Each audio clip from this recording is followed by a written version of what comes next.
Good Tuesday afternoon to you. I hope you're having a great day. Thanks for joining us on Sports4CLE. A little later in the show, Sam Amico from hoopswire.com will join us. We'll talk Cavs basketball. Cavs have won 2 of their first 3 on that 6-game West Coast trip. But we begin by talking Browns. Browns wrapping up a disappointing 2021 season.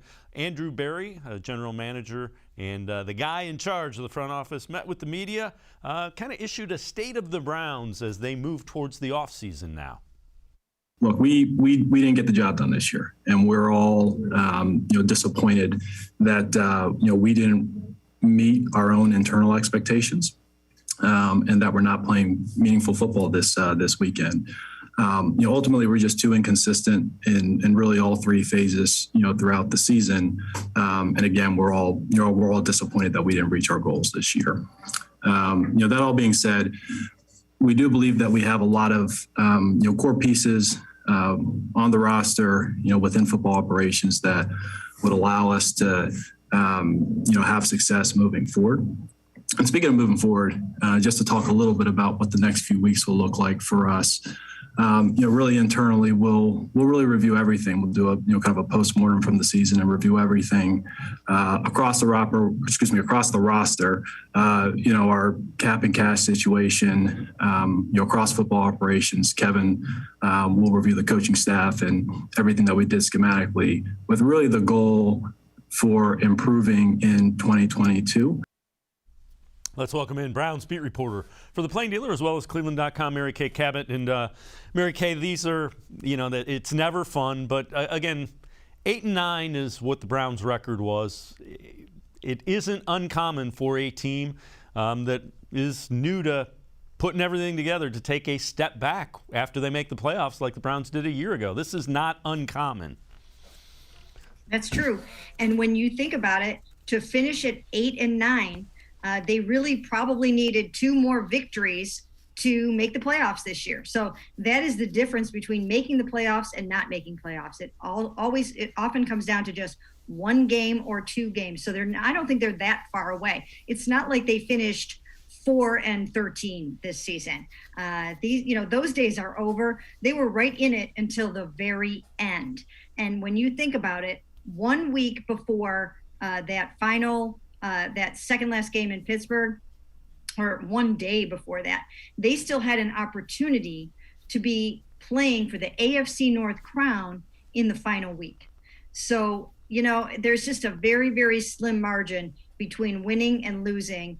And, I just think that they've reached that point in the organization's tenure right now that they're going to have success more often than not. Yeah, and it's, these are things that good franchises have to go through, and nobody's happy about it. Well, Andrew Berry also discussed Baker Mayfield, the Browns' expectations that they will move on with him as the starting quarterback and what they expect in 2022. We fully expect, Baker to be our starter and bounce back. So I think Kevin mentioned this yesterday. So yes, generally speaking, we're looking forward to Baker, obviously getting healthy in the off season, and then putting good work, through the spring and with his coaches for, having the type of season that we know we can have moving forward. I think it's easy to forget at this point of the year that what we've seen with Baker over the past several years. I think, obviously he had his most productive season, in this offense, under Kevin, just really as early as last year.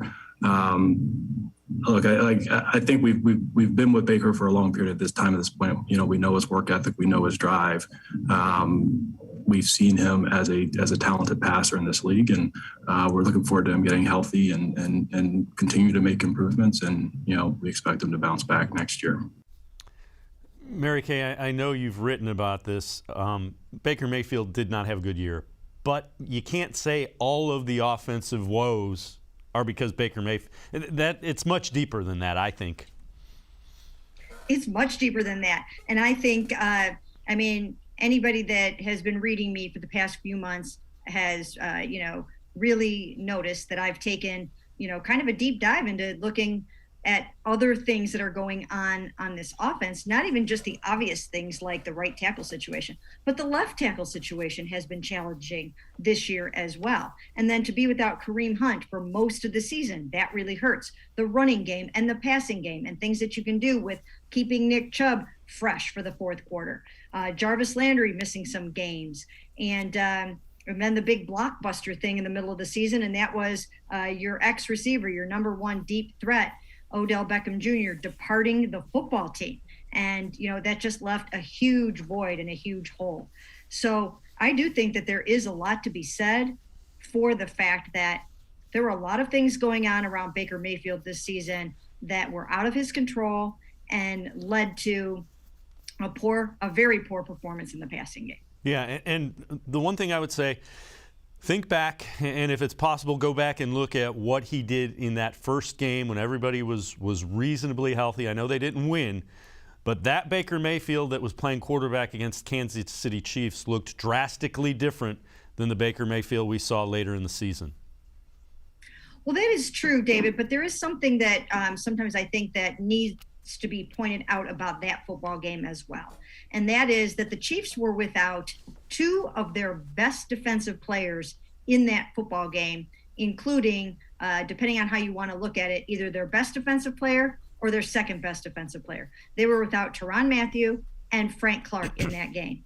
And so that impacted the pass rush. That impacted, being able to throw over the middle and all those different kinds. I mean, if Tyrann Mathieu is there, you saw when he came back the next week, he was completely disruptive. Might have had an interception right away the next game, and he was a huge factor in that playoff loss, the Browns' playoff loss to the Chiefs last year, the 22-17 loss. He had a phenomenal game. So I think you need to keep that in mind too. That Baker wasn't going against the full Kansas City defense that we're seeing right now. And for the most part, he had a pretty full complement of players around him, except for Odell Beckham Jr. That was a little bit of the shocker in that game, that they thought Odell was going to play, and he kind of tapped out right before the game. So just some things to keep in perspective there. Yep, that's fair enough. All very, very valid points. All right, this is from ESPN.com, NFL overhaul tiers. And they list the Browns along with the Panthers, the Washington football team, the Broncos, and the Saints as being stuck in quarterback purgatory. And you see the big ticket free agent low key. But again, not the quarterback situation they would want a franchise to be in. So they're kind of middle of the pack in the NFL. And again, it's with the Panthers, the Washington football team, the Broncos, and the Saints. As far as being stuck in quarterback purgatory. And again, the reason I bring that up, that's a unbiased view of what the folks at ESPN are viewing as the quarterback situation with Baker Mayfield and the Browns moving forward. Well, you know what, David, you're right about that. That's the thing that they have to figure out. They have to figure out ways that Baker Mayfield can perform better in 2022 if, in fact, he is the starter as they fully expect him to be. Now, of course, we must couch that a little bit and say that things can change. If things shake up a little bit in the quarterback market and they find something that seems to work out for them, then anything can happen. You can never say never. But the plan right now is for him to be the starter. What they cannot do, and I wrote a column about this yesterday, is they can't put too much faith and stock in the fact that he's just going to come back so much better when he doesn't have the harness on. What I think, and they know this, there are so many issues with this offense that need to be fixed in the passing game that, they're going to have to take care of all of those and not just think that once Baker Mayfield is back to himself, that everything will function smoothly. They need two really good new receivers. They need another number one, an X-type receiver. They might need another number two, or they run it back with Jarvis Landry. We're not too sure how that's going to go yet. And then they're going to have to deal with their tackle situation because we don't know if Jack Conklin is going to be back at the start of the season yet, or they're going to have another right tackle for a while. They have to make sure that Jed is going to be okay on the left side. And then they should be okay with their running backs because I think Kareem should be healthier next year, but you also have to couch that a little bit because once running backs start to get into the injury cycle a little bit, sometimes it can snowball. Yeah, and again, the running backs take a beating, and that's the reason for that. All right, we're going to head to the voicemail of Truth and Reason. This one about the Browns quarterback situation. Hi, Steve Landon. Just wondering what you think about bringing a better veteran backup behind Baker for next year, just in case Baker struggles again at the year. You got somebody that's got a better chance of winning to get him through the season. Mary Kay, I don't know your thoughts. I thought Case Keenum was a decent backup. Let's switch that a little bit. What about bringing in competition? I don't see them doing that. I think that usually is a little disruptive to a team. Do you see them? How do you think that would work out if they brought somebody in as competition for Baker Mayfield? Well, I suppose it would depend on the situation. Once again, in these situations, you can never say never, because if you're trying to upgrade your football team, you'll do it in whatever way you think is best. So I'm not going to say never. I mean, what if they say, what if they think that they can bring in a Mitch Trubisky and it pushes Baker? But one of the reasons you might not want to do that is because I think 2022, if they have Baker as their starter, is a year that he needs to rebuild his confidence. He really needs to play with the moxie and that gunslinger mentality that has kind of made him what he is. So in that regard, I almost might not bring in that competition, maybe just try to let him, feel like, he has the full support of the organization, and give him a few other pieces and parts around him that can help, him complete some passes and throw some touchdown passes, and, just see how it goes from there. Yeah, and again, all things that there are plenty of time to figure out, and you can be sure Andrew Berry and Kevin Stefanski out in Berea are going to do that. Mary Kay Cabot and I are going to step aside, take a quick time out. When we return, we head back to the voicemail of Truth and Reason. We'll also hear from Andrew Berry on if wide receiver is a priority. Sports4CLE, we'll be right back. Stay with us.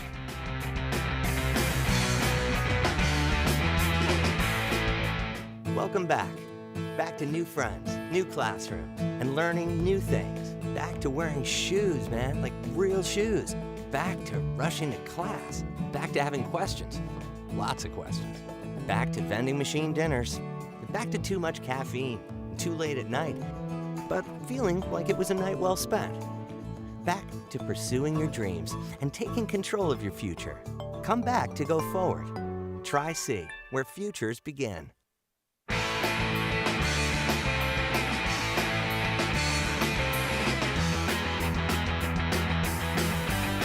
Talking Browns as they wrap up the 2021 season and look forward to 2022. Time to head back to the voicemail of Truth and Reason. This one about the Browns' offensive system and Kevin Stefanski. I just want to know, when did the offense take off in Minnesota? Was it when Gary Kubiak came into the picture?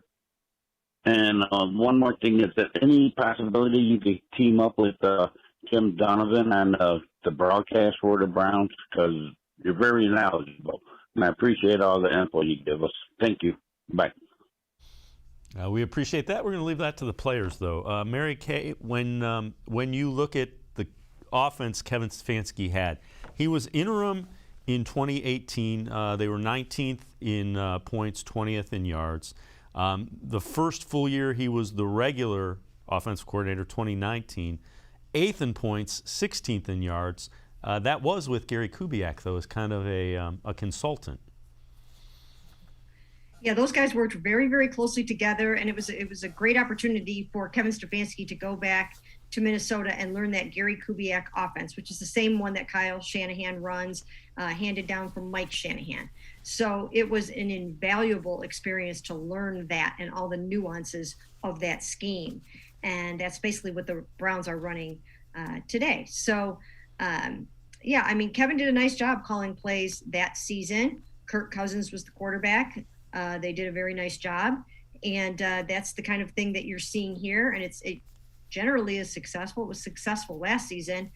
We all thought it would be way more successful this season. But once again, as we have mentioned, there were just too many things that went on that precluded that from happening, including Baker Mayfield's injury.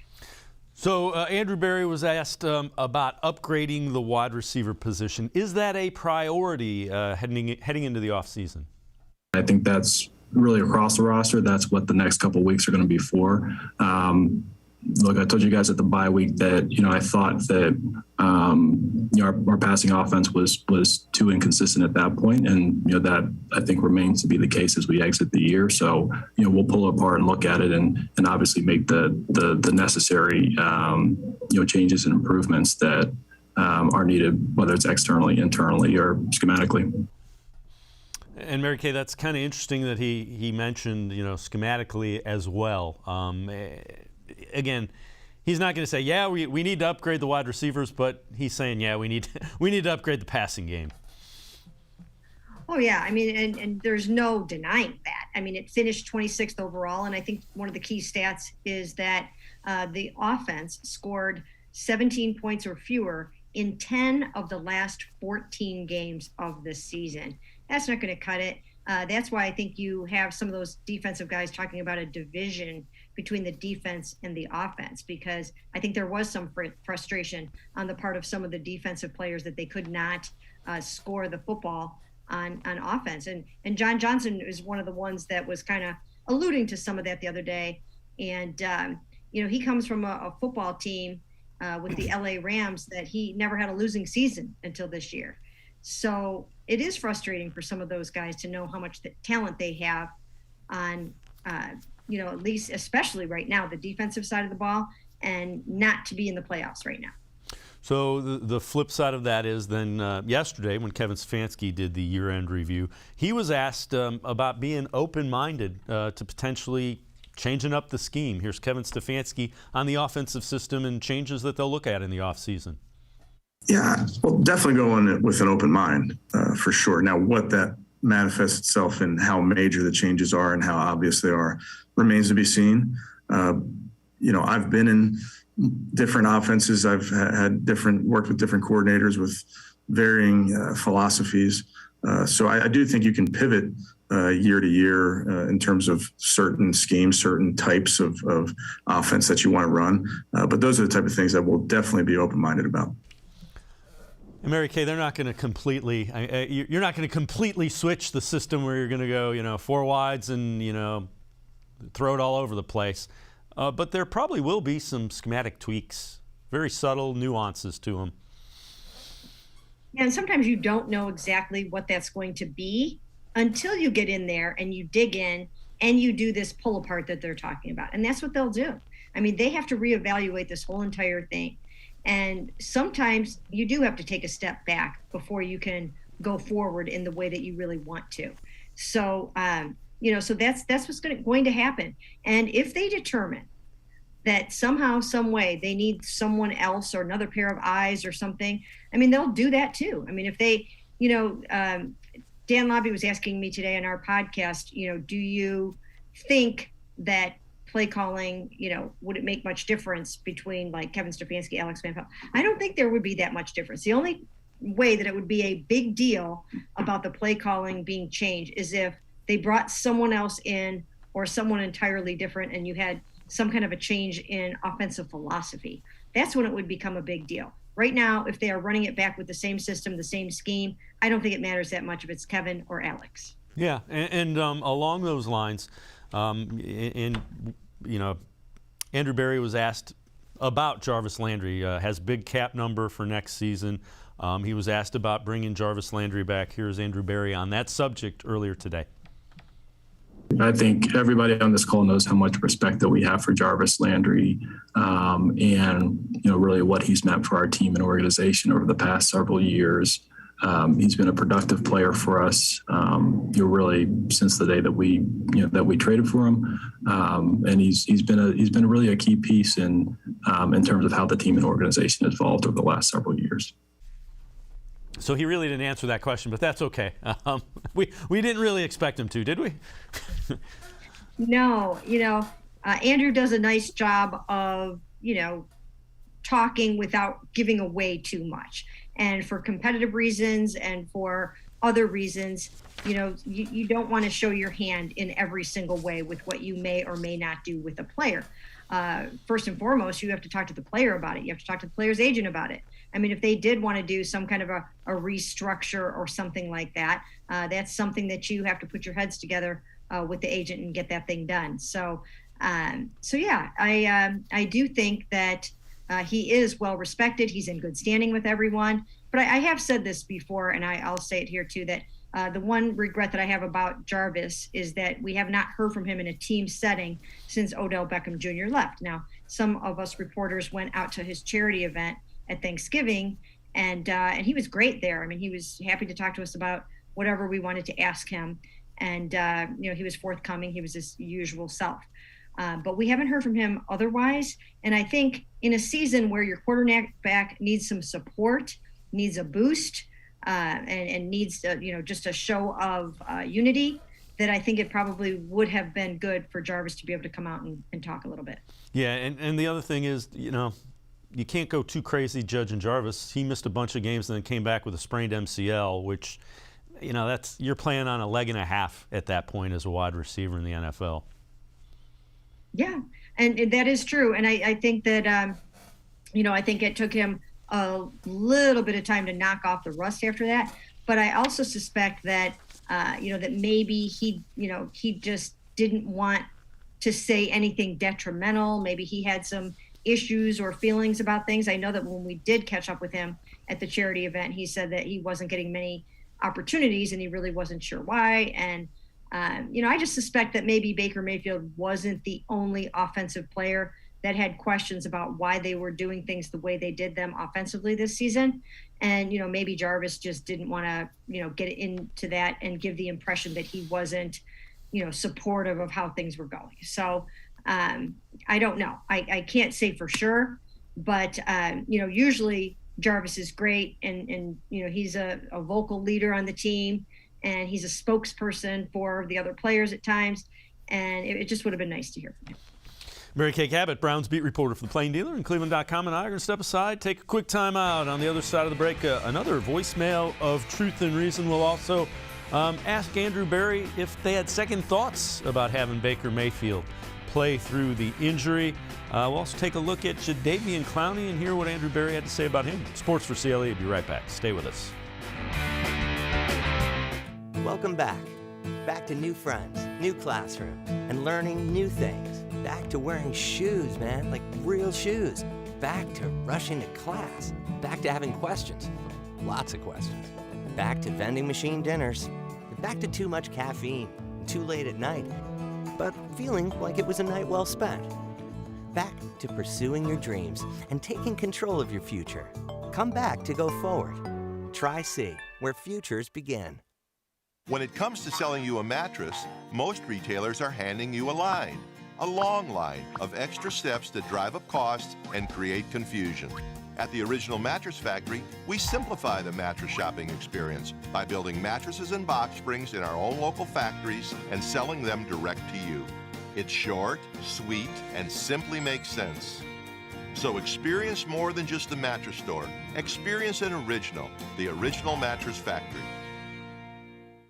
The Ohio Lottery Partners in Education program recognizes role model students and teachers from across Ohio. Nominations can now be done completely online. To nominate a deserving teacher or student, go to OhioLottery.com. In the About section, find Partners in Education. There you will find links to the nomination forms. Students kindergarten through 12th grade can be academic all-stars. Teachers can be honored as a Teacher of the Month. The Ohio Lottery Partners in Education, where stars shine.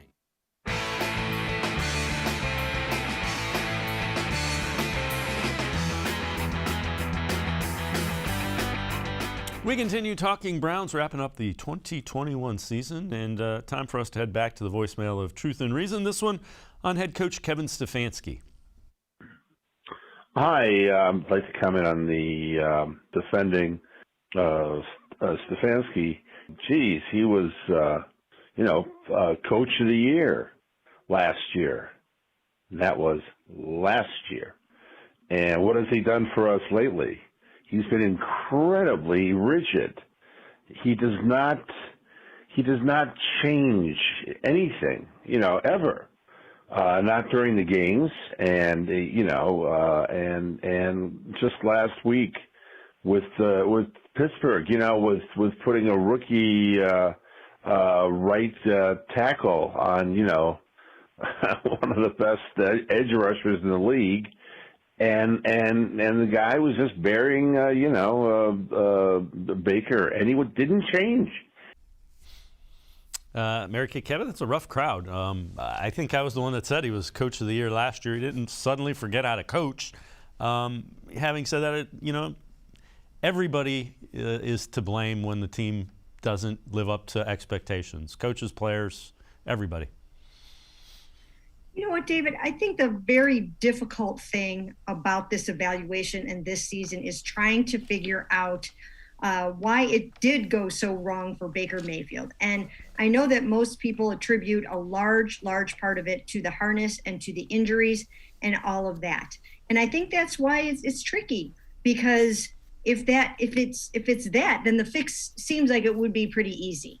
But I think it's just so much more complicated than that. And I tried to get Andrew to answer this. I tried to get Kevin to answer this yesterday. You probably heard me in these press conferences, even trying to figure out how to word the question correctly to grasp what I'm trying to convey. And that is how much of Baker's struggles really had to do with the injury and how much did they not, because we kind of get mixed messages on that.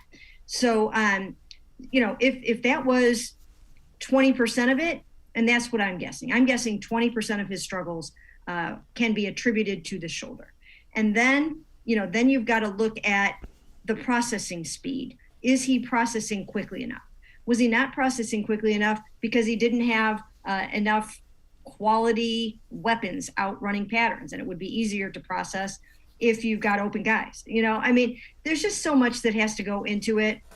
But I would like to think for Baker Mayfield's sake and for the Cleveland Browns' sake and the sake of the fans, that if you put some upgraded pieces around there, you get Kareem Hunt back as an outlet pass on some of the shorter screens and things like that. You got to get a little bit better protection in some certain cases.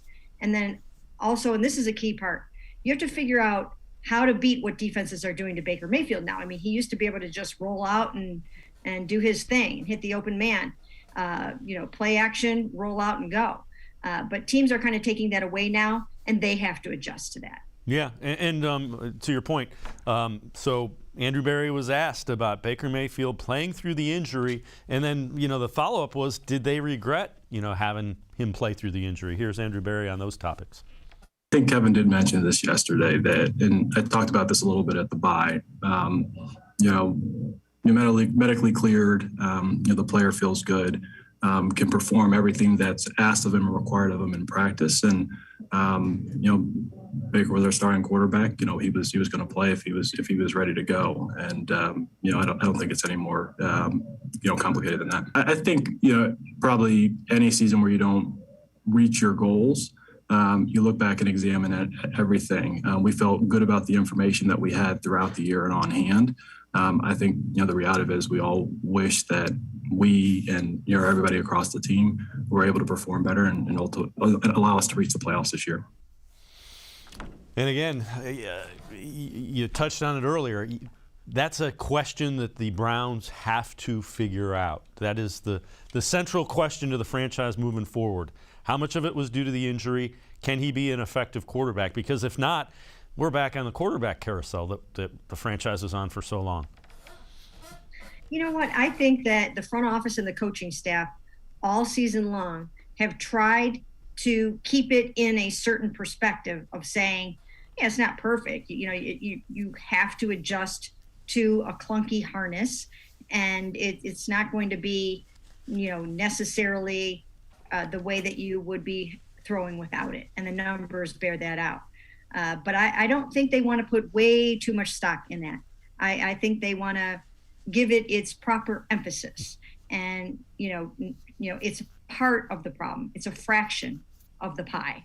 But they have so many other things that they have to work through, and so many of those things that we have talked about. And so I think it's 20% of this, 20% of that, and so on and so forth. And if all of those things change and improve, maybe it gets a ton better next year. All right, Pro Football Focus lists their top 100 free agents. 13th of the 100 in the NFL. Jadeveon Clowney, they project his contract 1 year, $15 million. Also on the list, David Njoku at 43. They project him 3 years, $37.5, $12.5 million. But let's get back to Clowney. At 1 year at $15 million, he's kind of hard to pass up for the Browns if that's the number. I would think. I think they were real happy, and we'll hear from Andrew Berry in a minute. But Clowney and Garrett were really that was a good combination. It was a good combination, and that does seem like a lot of money, and you'd probably have to borrow from somewhere else a little bit, to be able to pay that kind of money to him, and then to also pay Miles on the other side a bunch of money. But they liked him well enough that I think that they would be up for doing that. If the bidding war starts to go a little bit too high, then they might end up backing off and going in another direction. But I do think that he is worth at least the 1 year, $15 million that he warrants this year. And I would do whatever I could to try to get that done. I mean, Miles gets along with him. They have good chemistry together. Jadeveon was good for the other guys on that defensive line. I mean, it was just a really cool group, and I would definitely bring those two back together. Yep, and here is Andrew Berry on what they saw from Jadeveon Clowney. I think JD had a really good season for us. Was very productive, run and pass, disruptive player. I think he paired nicely with the guys that we had up front, obviously with Miles being at the forefront.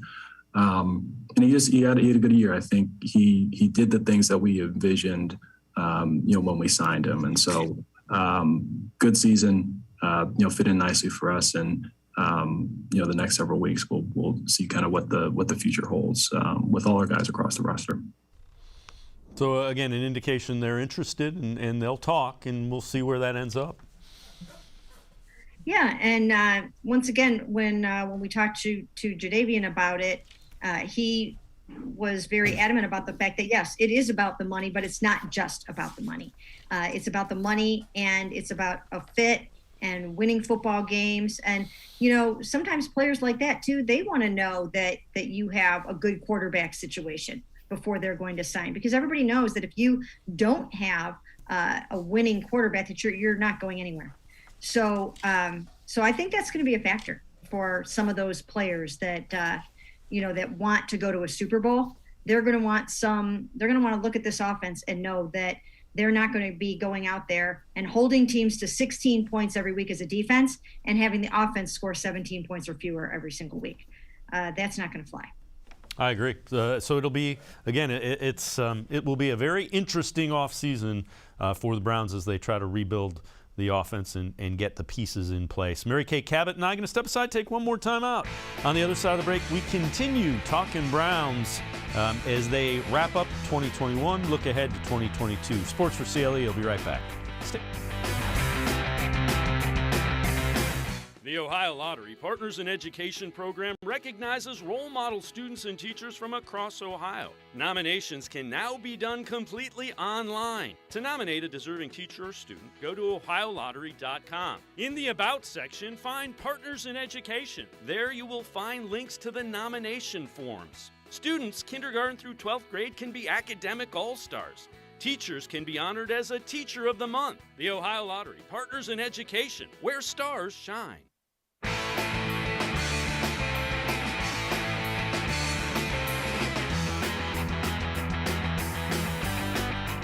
We continue talking Browns, wrapping up the 2021 season. Time for us to head back to the voicemail of Truth and Reason. This one about Baker Mayfield. Yeah, my name is George, and I'm a Browns fan.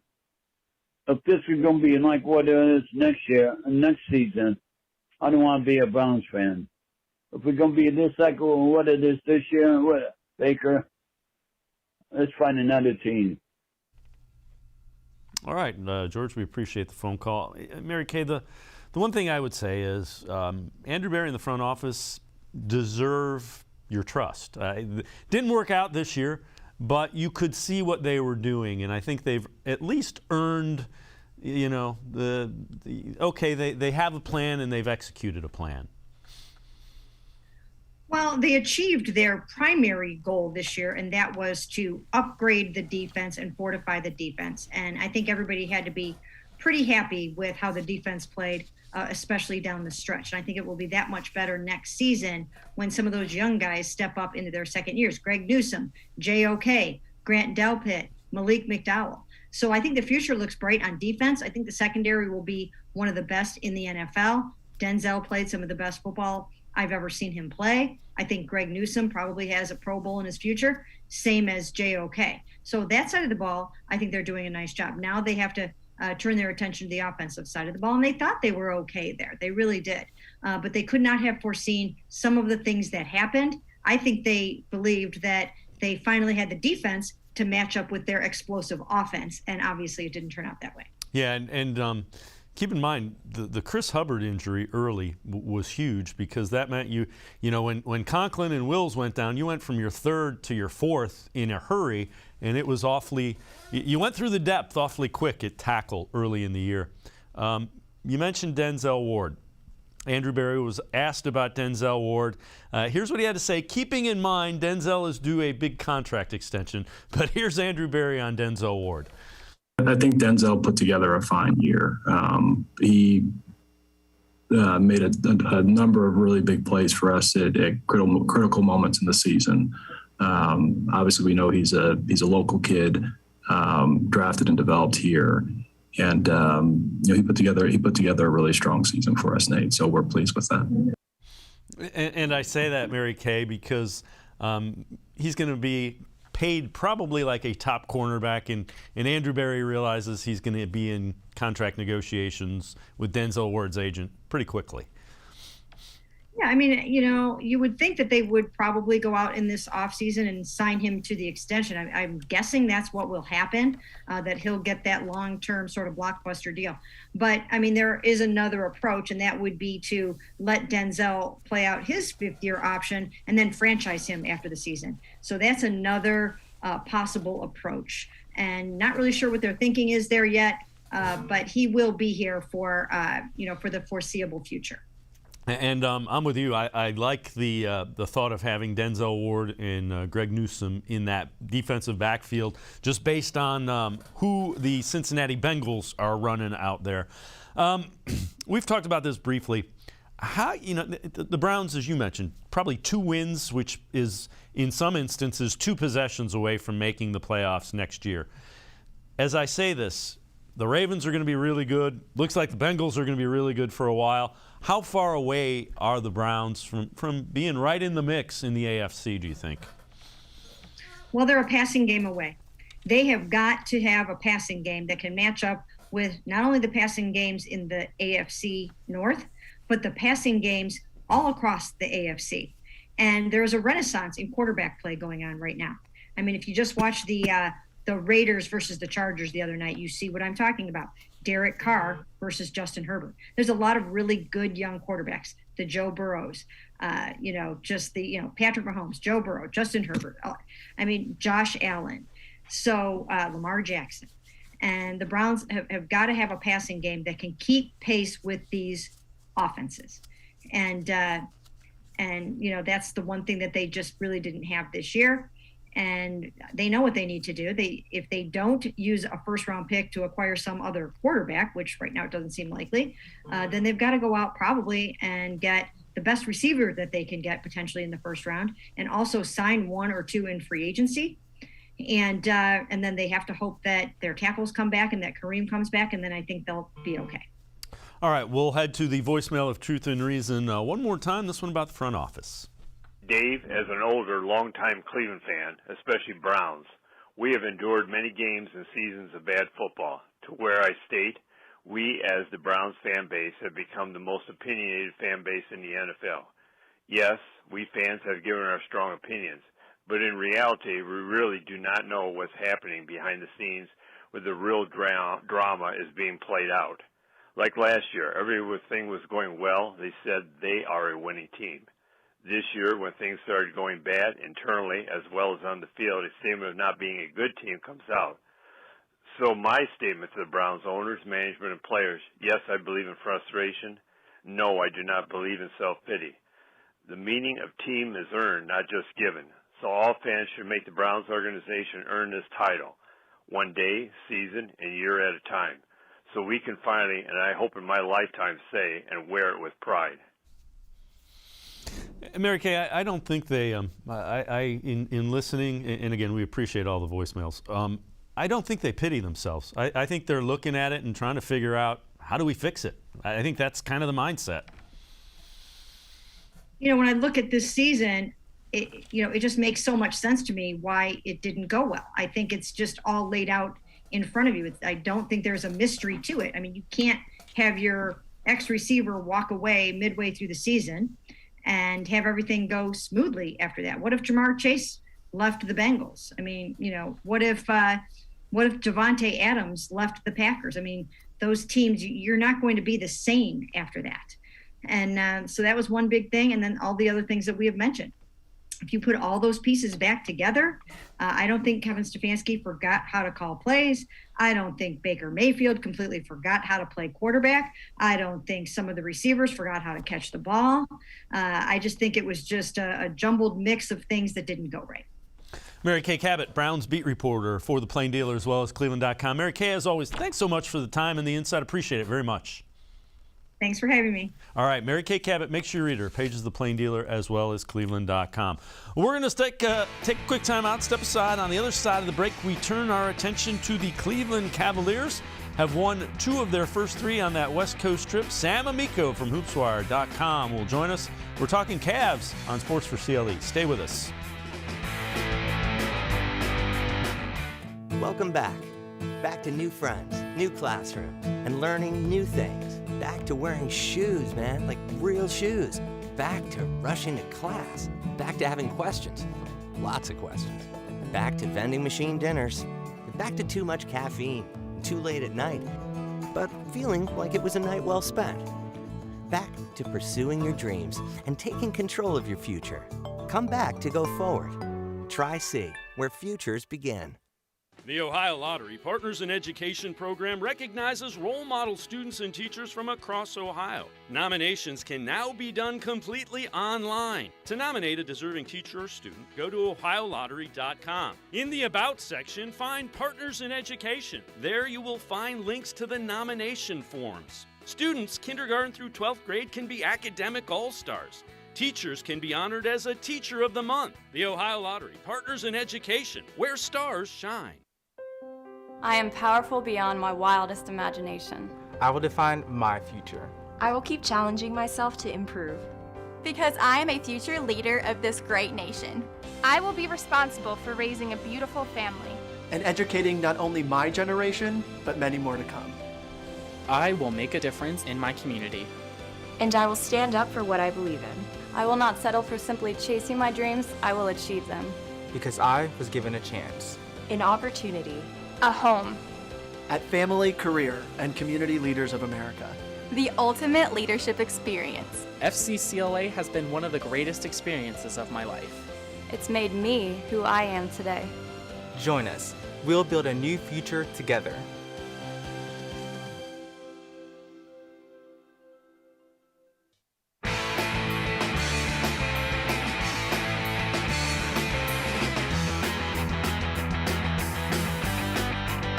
We turn our attention to the Cavaliers. They've won 2 of their first 3 on a 6-game West Coast trip. Let's welcome in Sam Amico from hoopswire.com. Sam, Rajon Rondo has played and has been playing well. Let's take a look. Before the final possession in last night's win against Sacramento, Rondo, again, has been with the team 3 days, 3 games, and he's the one that's talking to the young guys about the defense. Then he goes out and shuts down the guy who took the final shot in that 1-point win. What have you seen from Rondo in his first 3 games with the Cavs? Well, that's why they got him, right? Ricky Rubio went down. They went out to find somebody new who could kind of come in and fill that veteran role and find someone, frankly, who could not only get the job done on the floor, as we saw in that last possession, but also give that kind of advice that he was giving there in the huddle and on the bench during timeouts, kind of acting as the cliched saying goes, a coach on the floor, because he's helping out on the sidelines and helping guys feel good about themselves. So when Ricky Rubio went down, the Cavs immediately wanted to find a guy who was kind of a veteran leader who'd been through the wars, like a Rondo, and they had their sights set on him, went out, got him, and he's fit in perfectly. Are you surprised they're playing him with Darius Garland? Probably a little bit more, almost like they were playing Ricky Rubio. It's not a role that he's used to being in, but he seems more than willing to shoot when he's open. Yeah, he's even knocking some down, surprisingly. But, yeah, now, it's not a big surprise because they need that help. It's not just Rubio who's out. It's Colin Sexton, too. And with Rondo and Garland on the floor at the same time, it gives Garland an opportunity to get set up for some open jumpers. And it kind of creates, when you have 3 7-footers, it's okay to go a little bit smaller in the backcourt. So, it frees up Garland to get some looks. It creates kind of a confusing look for opposing defenses. Which guy did they stick their point guard on? So it's not really that big of a surprise because if you remember, Rubio, obviously a better shooter than Rajon Rondo, also played that role. But you can never have too many ball handlers. When you are running with, Lauri Markkanen or Kevin Love and Jared Allen and Evan Mobley, it never hurts to have 2 guys who can get those guys the ball on offense. And, Rondo obviously being an accomplished defender, that helps too. So the Cavs are currently 6th in the East, three back from second, but also 3 ahead of the 11th place team, the Knicks. Kind of in the middle. How impressed? They've been inconsistent somewhat in the games that we've seen on this road trip, but they're finding a way to win. How impressive is that given that they're so young? They still find a way to end up with a win. A win is a win. Yeah, right. So far on this trip, they're 2-1, and like you said, a little bit up and down, especially that game against Sacramento. It seemed like every time they were about ready to put them away, they let Sacramento back in the game, and it came down to a final shot. But the bottom line is you're 2-1 on this trip, and you're halfway through the trip. And the bottom line is you're 23-18 at the halfway point of the season, in spite of injuries to 2 of your best players in Colin Sexton and Rubio. And you've also had guys like Isaac Okoro in and out of the lineup. You've dealt like other teams with the health and safety protocols, with Evan Mobley in and out of the lineup with the sprained elbow and then going into the protocols. Allen was out for a while. So it's been impressive, not only from the fact of a personnel standpoint, but just the way they approach every game, regardless of who's on the court, has just been really, big credit to JB Bickerstaff there, in that they're always competing, always in these games, always giving themselves a shot to win, regardless of where they're playing. So, there's nothing to be but impressed. They've already matched or surpassed last season's win total at the halfway point.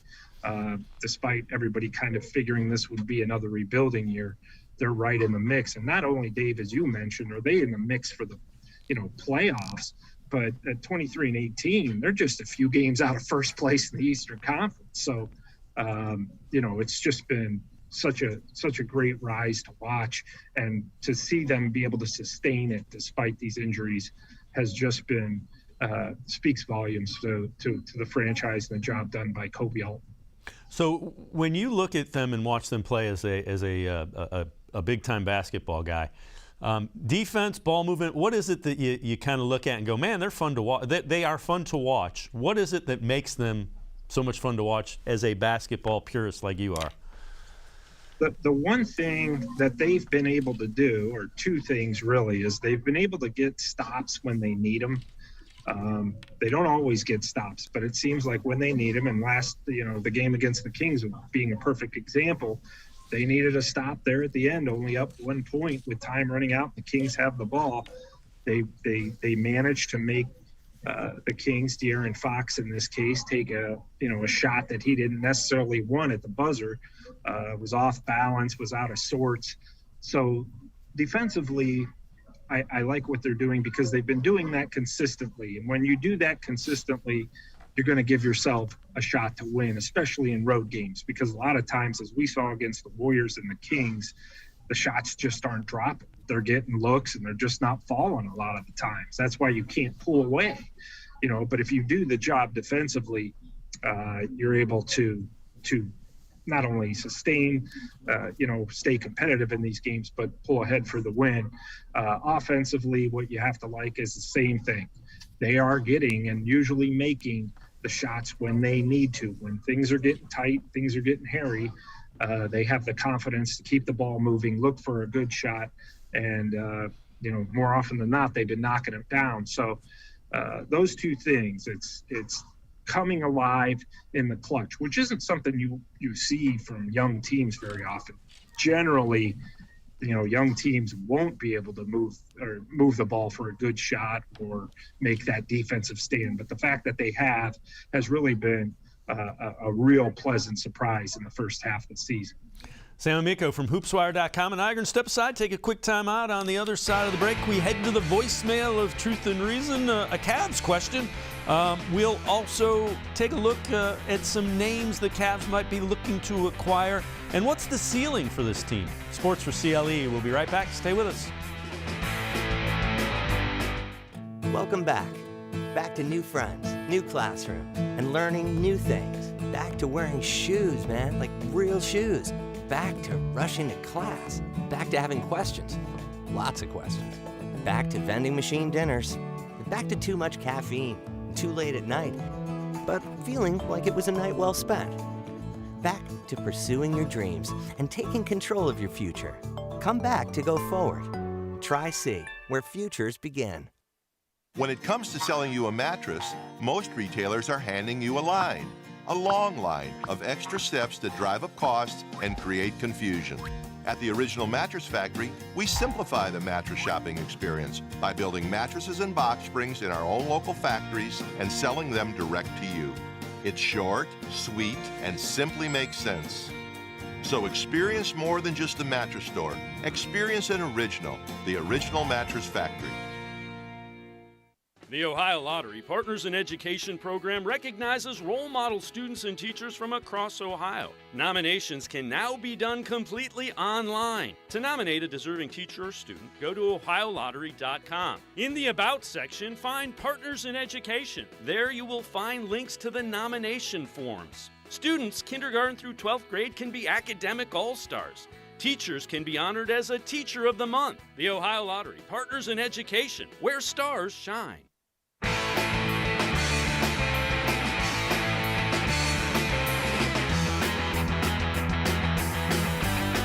We continue talking Cavs with Sam Amico from hoopswire.com. Cavs halfway through that 6-game West Coast trip, 2-1 in the first 3.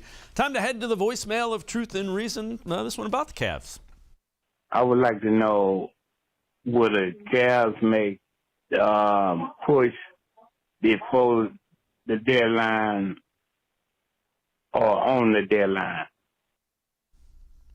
So, Sam Amico, what do you think? Do they try to get something done sooner rather than later? Do they, the deadline is there because it usually increases the urgency to make a trade. The other thing we've heard is teams are kind of ramping up the Karis LeVert thing. We're hearing national reports, and I know you wrote something about that as well. Without question, they are still on the lookout for more backcourt scoring. You added Rondo, who has increased his scoring average in just the 3 games he's played with the Cavaliers. He's getting more of an opportunity and more shots, so that only makes sense. But, when you talk about Colin Sexton, who averaged 24 points a game last season and was averaging 16 this year through the first 8 games, and then you talk about Rubio, who was averaging 13 and a half.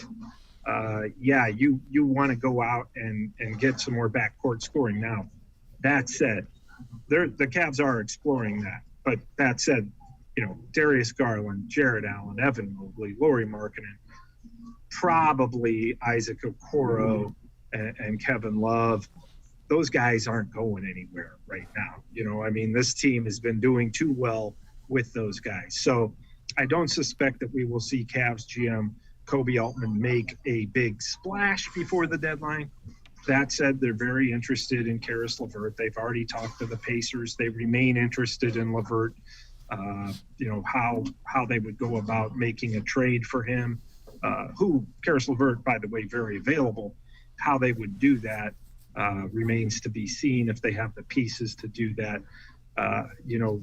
There's some talk about maybe with Ricky Rubio's deal expiring. That's very valuable in today's NBA when it comes to a trade chip as an expiring contract.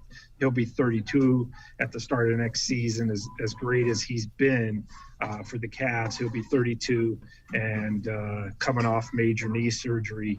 You don't know where he stands, not to mention the fact that he's going to be a free agent, unrestricted this offseason. So, we continue to hear the names like Karis LeVert, Terrence Ross, the veteran for the Magic, who's just a pro's pro and can fill it up and wouldn't disrupt your chemistry. And Orlando is probably not looking to, for a ton for him in return.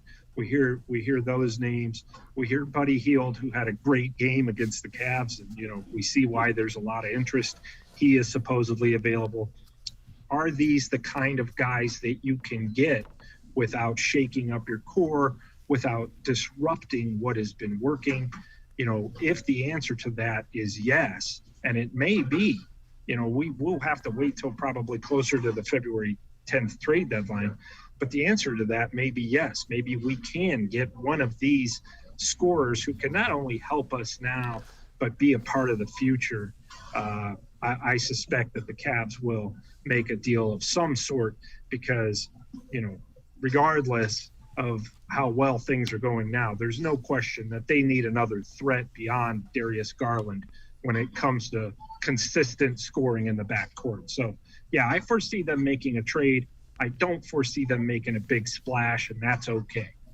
So the way the Cavs play with 3 7-footers, and to me, that would be a team I don't think many teams want to see in a 5 or 7 game playoff series. That would be the definition of scrape my gums type of matchup in a playoff series.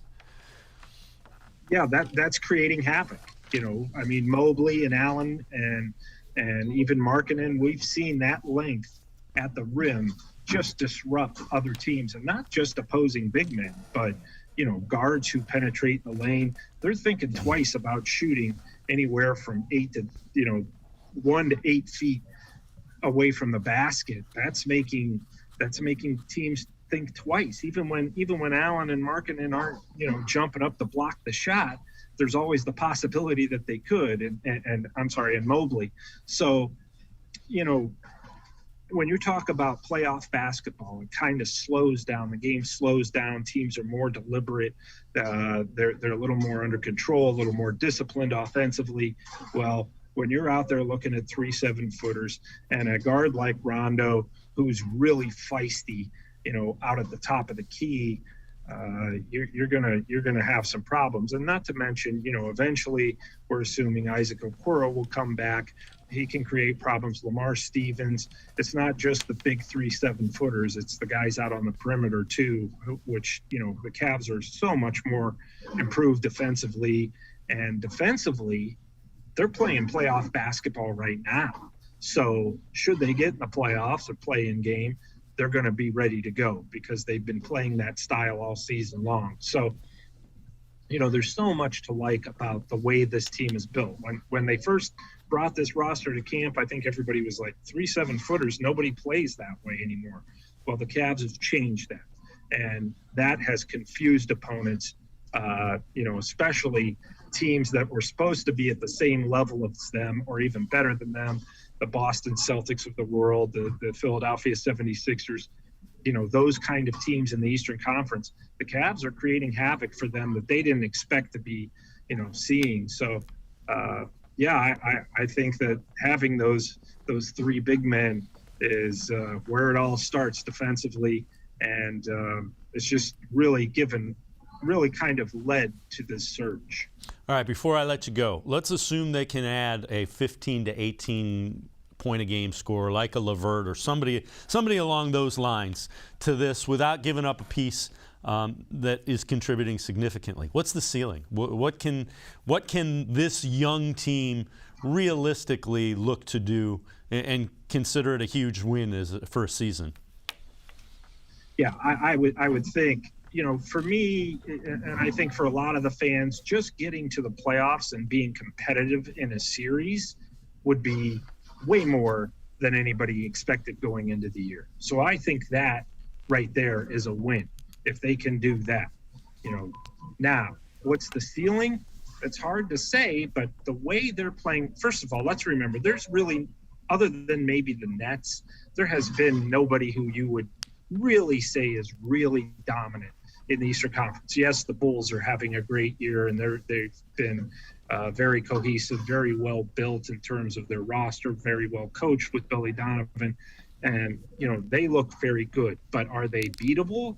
I would think so. I would think most people would agree that that is a beatable team, even though they're number one in the Eastern Conference. You assume at some point the 76ers and the Celtics will get their act together. The Milwaukee Bucks, defending champs, are way up there too. So, yes, I think that the Cavs could theoretically win a first-round playoff series simply because they're playing the style that nobody expected, winning games that nobody expected. So I think a huge ceiling would be getting to that second round and winning a first-round series. And you know what? I never thought I'd say this, but they're certainly capable. Yeah, and you know what? They're fun to watch, without question. NBA basketball is fun again in Cleveland. Sam Amico, as always, man, thanks so much for the time and the insight. Appreciate it very much. All right, thanks for having me, Dave, and we'll talk to you soon. All right, Sam Amico, make sure you read him, hoopswire.com. We'll have the latest on the NBA and the Cavs. That'll do it for this edition of Sports for CLE. We will see you again tomorrow at 4 o'clock. Scheduled guest Tom Withers from the Associated Press and the D-Man, Dennis Maniloff from News Radio 1100. That's tomorrow on Sports for CLE. We'll see you then. Have a great night, everybody.